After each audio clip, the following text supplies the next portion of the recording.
Once again, good morning, my sisters and brothers. Good morning, Father. Happy Independence Day. No? Salamat sa Diyos sa araw na ito na nababaliwala natin. It's a holiday, and today we thank God for giving us this independence. May this Independence Day not just be celebrated emptily, but truly how we can show our love for country. It's very, very important to show this. And the gospel today is a very beautiful reminder, no, about the laws. No? We follow the law. I came not to abolish the law, but to fulfill it. No? How we fulfill the law of love for country, for example. The very essence of the law is not just to deepen or to burden us, to make it difficult for us. The law is here to help us. No?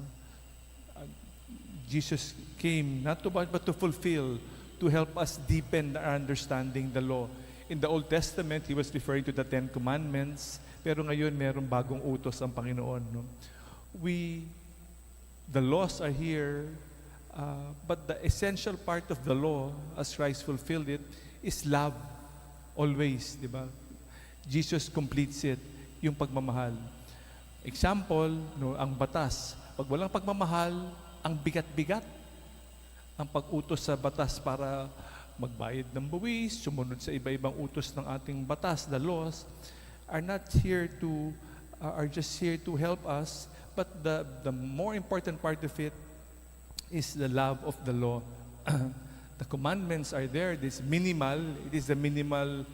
The Old Testament are just minimal in the Old Testament. It is deepened, pinalalim, it is fulfilled in the New Testament with Christ, the law of love. He does everything for love dahil sa pagmamahal.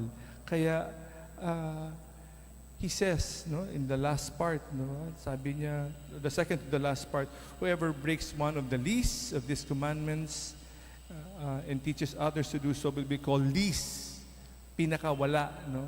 That is why the last line says, whoever obeys and teaches the commandments will be the greatest. So we all know how important obedience is, obedience to the law. There is many lines in scriptures which tells us, no, that obeying is better than sacrifice. Obedience is better than sacrifice. The law is here as a minimal requirement, and we are to deepen it. We are obey, then we ask others to do so. We cannot teach others without obeying first and understand. So it is very, very important that we obey. Obedience is better than sacrifice, as the last point. As we refer to this, to obey is to follow. To make sacrifice, I am in control. I will be, when I will go to Mass, when I will not go to Mass, when I will praise, when I will offer sacrifice, is my control. Obedience is God's will, not my will. That is why obedience is better than sacrifice.